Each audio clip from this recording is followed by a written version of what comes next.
Hey, so if you guys haven't seen the mindfuck that is Anomalisa, you're doing yourself a terrible disservice, and this video probably won't be all that interesting to you, unless you happen to find me talking about shit incredibly interesting. Also, spoiler alert. It's a new movie by Charlie Kaufman, who is the guy behind Being John Malkovich, and that shouldn't be surprising. It's very similar. You end up finding the whole thing weird and disturbing and existentially terrifying. It doesn't help that all of the characters are played by incredibly lifelike puppets. And as we all know, puppets are the stuff of nightmares. Think Team America, but way more trippy. There's even a really graphic puppet sex scene, and you see like a little pink puppet penis. So that's fun if you're into that. I'm not, just for the record. Promise. But the biggest question you may have had after watching the film is, what the hell does this all mean?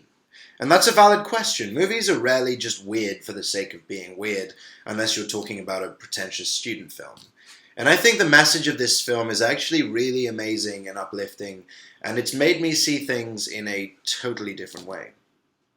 So, let's run through the basics of the plot. The main character is a middle-aged English guy who has written a really successful book on how to succeed in customer service. He checks into a hotel in Ohio, literally the most dull, corporate, middle America, culturally empty, nowhere place in the world. Sorry if anyone here is from Ohio.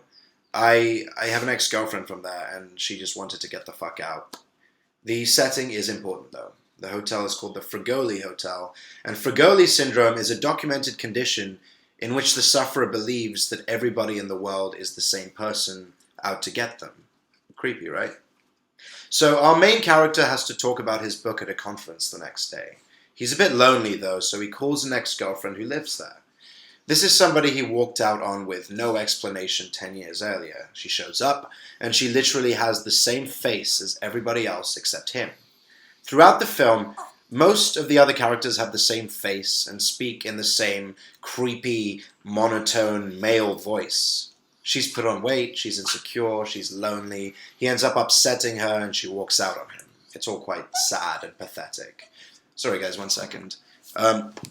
This is my puppy, Oscar, and he wants to get out, so I'm gonna let him out. But he's cute as shit, as you can see. Oscar, out. Come on, let's go. Anyways, back in his room, he has a weird episode where his face starts squirming and doing weird things. Then he hears a girl's voice, one that is different from the other voices that he hears everybody speaking in. He goes on a frantic search for the source and stumbles on two women who are here to see him speak at the conference the next day. One of them has the same face as everybody else, but the other one, Lisa, for some reason, has her own face and voice, with a scar over her eye that she tries to hide with her hair. Much like me during my emo phase. Shh, don't tell anybody I told you that. He uses his customer service skills and celebrity to charm them into having drinks with him. At the end of the evening, he asks Lisa to come back to his room, and there's a really strange scene where he makes her sing for him, asks her to talk to him during sex, is really eager to eat her out, comes in 2 minutes. I mean, you get the picture. They have a little inside joke where she says she likes the word anomaly, and he calls her Anomalisa. Because that is what she is to him at that point. An anomaly. Different from everyone else. Later, once he's fucked her, her voice and face start to change into the face of everyone else. He's losing interest, and his life becomes monotone once again. There's nothing he can do about it, and the powerlessness of his mundane and miserable existence in a world where everybody is a faceless drone in a corporate hotel just takes over. He has a breakdown during his speech and rants about how America is a country of zombie sheep going to war to protect McDonald's. That night, he has a really weird dream where he goes to the basement of the hotel to meet the hotel manager.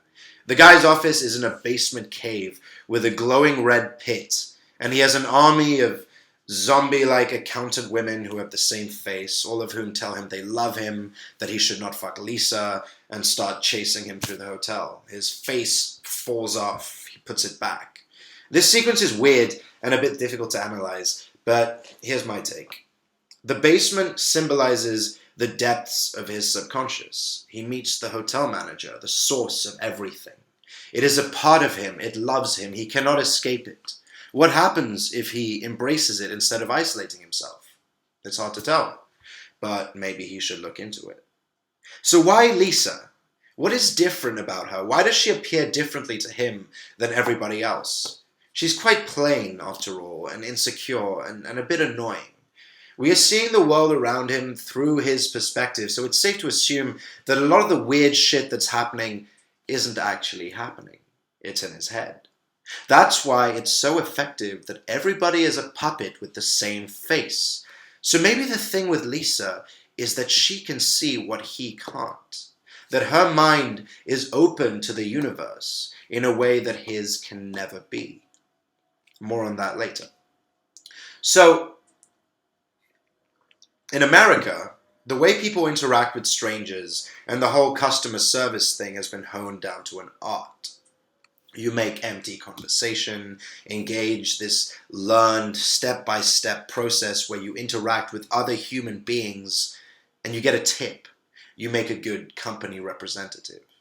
Our main character knows this. He literally wrote the book on how to treat human interaction like business practice. It all makes sense that he would see people as sheep, as the same person. He feels trapped in this empty, dull existence, surrounded by empty, soulless people.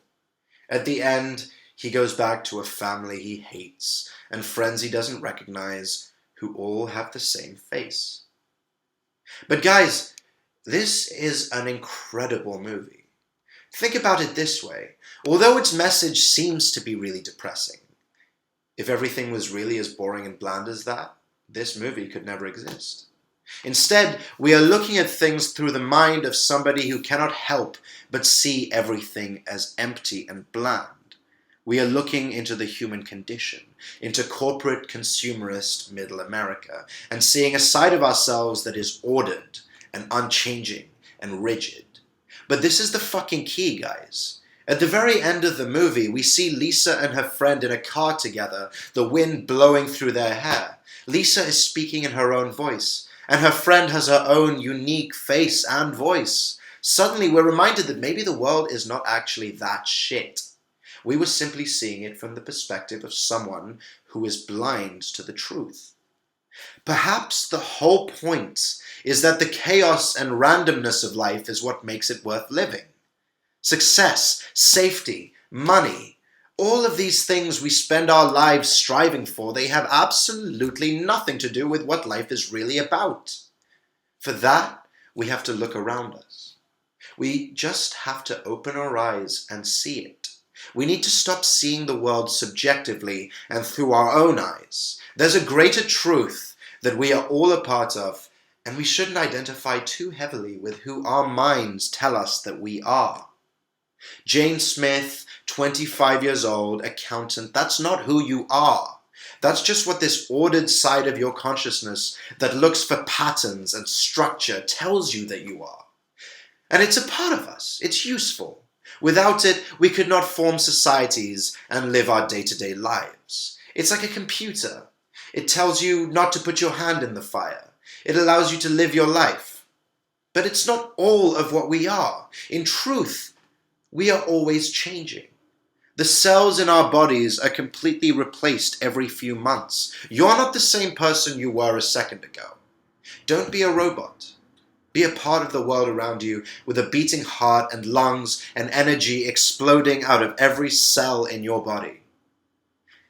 Lisa's favorite song lyric from the film is from Girls Just Want to Have Fun by Cyndi Lauper. I want to be the girl that walks in the sun. You have to walk in the fucking sun, not in the shadows of your own mind. Thanks for watching, guys, and